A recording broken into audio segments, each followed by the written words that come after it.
Hello friends, welcome back to Cosmopolitan Cornbread. My name is Constance and today I just wanted to share a couple of announcements with all of you. As you know, this week is Thanksgiving and normally, well, in the past I've always continued my regular schedule through Thanksgiving. But usually when I do that, the videos that I share that week don't really get a lot of views because quite frankly, most people are traveling or spending time with their family or both. And I can tell you that that's going to be the case for myself.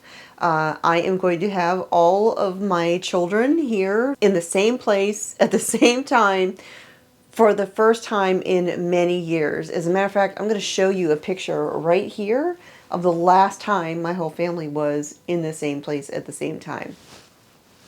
So I am going to be just really enjoying the family time, having everybody here. And I figure a lot of people will be doing the same thing, so I will not be posting any more videos this week until Saturday when I will share the scripture reading. And so that said, I did want to talk a little bit about my Thanksgiving plans and how I go about doing things. And I want to share a couple of tips with all of you. These are things that I share pretty much on an annual basis, but I just want to share them in video form. I usually post them on social media and such, but I'm going to talk about those briefly here today. But first, I hinted that there was going to be a giveaway coming up. And this giveaway is going to be hosted on my website. I am not going to be hosting this on YouTube because when somebody comments, I have no way of directly contacting anybody who comments here on YouTube. Whereas if a person leaves a comment on my website, I at least have their email address so that I can contact them directly. It gives me a way to verify that the winner is who they say they are. Because with YouTube, if I post a winner in the comment section, if I pluck a comment, I have no way of verifying who this person is. There's no way of direct messaging or anything like that. And the last giveaway I held on my website, I used a tool called Rafflecopter. Had a lot of issues with that. I don't know why I used it because I'd had issues with it in the past. And so it is just going to be purely comment based. So I mentioned this giveaway that was going to be upcoming a week or two ago in another video. And in case you missed that, it is for the TLV version of the Bible. Now I have 3 different versions of the Bible that are basically my favorites. It's the NASB, the TLV, Tree of Life version, and the CJB, Complete Jewish Bible. I have the study edition of that. And I've given away several CJB Bibles, but I don't think I've ever given away one of the TLV Bibles. This one here, it's, as you can see, it's brand new. It's still in the plastic. It's identical to the one that I have. The only difference really is it's a darker color cover. It's green, just like mine, but it's a darker green. But this specifically is the Messianic Jewish Family Bible, and I don't want people to think you have to be Jewish to use this Bible, the same as the CJB Bible. It might say Jewish Bible, but really it is a Christian Bible. It's Old Testament and New Testament, but it uses some of the Hebrew or Aramaic names as they would have been spoken in that time. And the TLV uses a few of those names for people and places. And it also has some traditional prayers in the back. It has an area where you can do like a family tree. And it's just a great all-around Bible. And I read from the TLV sometimes when I'm doing my scripture readings. The CJB Bible uses all of the traditional names, Hebrew or Aramaic names for every person and place. And so for some people, it can be a little bit challenging to use that Bible, whereas this one's a little bit easier because it's not for all of the names. But both versions, this one and the CJB that I use, do have a glossary in the back so that if you are not quite sure who that name is, you can look it up in the back and double check. And when I first started using my CJB Bible, the first time I would encounter a name, I would just look it up and write it next to the name in the book so that I would remember that in the future when I saw it, because If I write something down, I remember it. And so I'm going to be giving away a Messianic Jewish Family Bible Tree of Life version. And to enter this giveaway, you do not enter it here on YouTube or on any of my social media. You don't enter it via email. You must go to my website, and there will be a post. I will put a link in the video description down below directly to it, where you will enter to win the Bible. And in that post, you can find all of the giveaway details. So that brings me to Thanksgiving. I have 3 tips that I wanted to share with all of you. And actually, before I get into those, I want to point out the antique shelf behind me, because I just realized that you can see this and I hadn't shared it yet.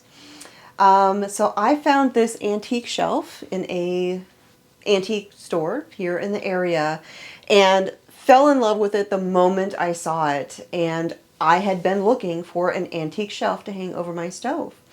I wanted some sort of element of antique character to be going in here, since we're kind of doing all new things.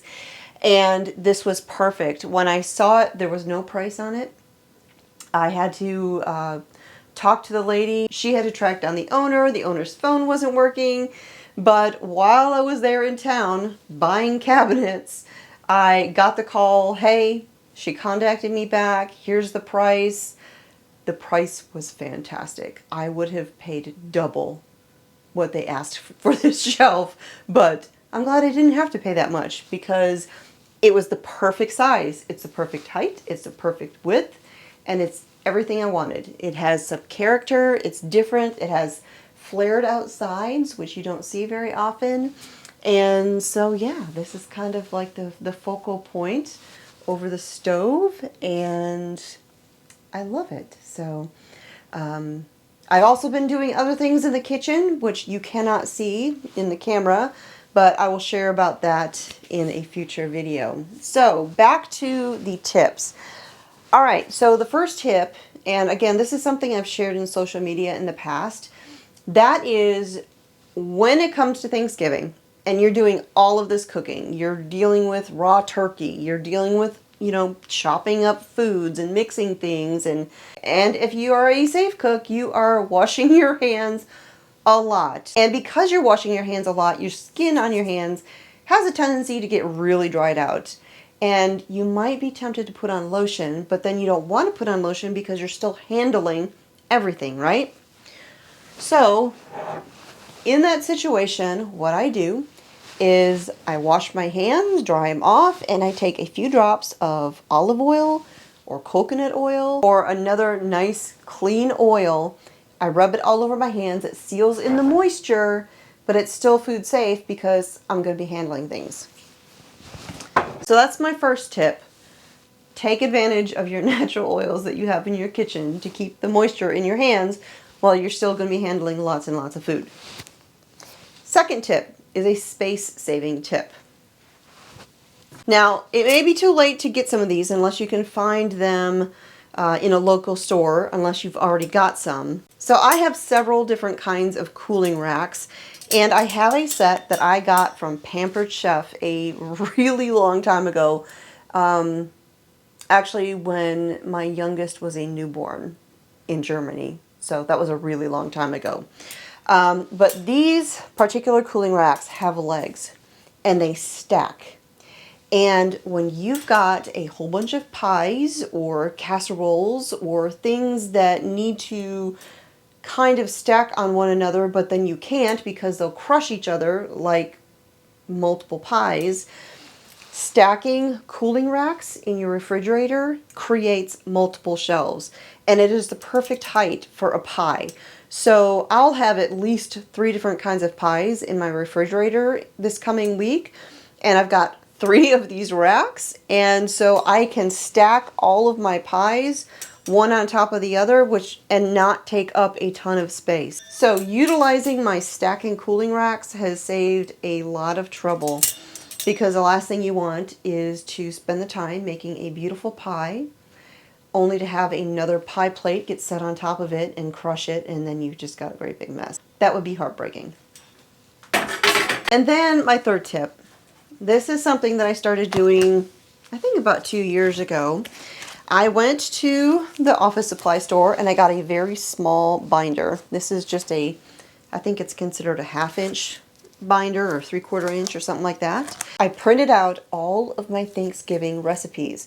So I'm not having to run around, you know, find recipe cards or go through my big recipe binders with all of my printed out recipes. I have all of my Thanksgiving ones right here.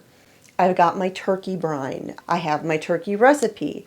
I have my corn casserole, my dressing, my sweet potato casserole, which is going to be very interesting this year because I'm making it with purple sweet potatoes. So that will be very interesting on the Thanksgiving table. I have my cranberry sauce and all of the recipes that I make on a regular basis for Thanksgiving. Even if I don't necessarily make them every single year, if they frequently show up for Thanksgiving, they're in this binder.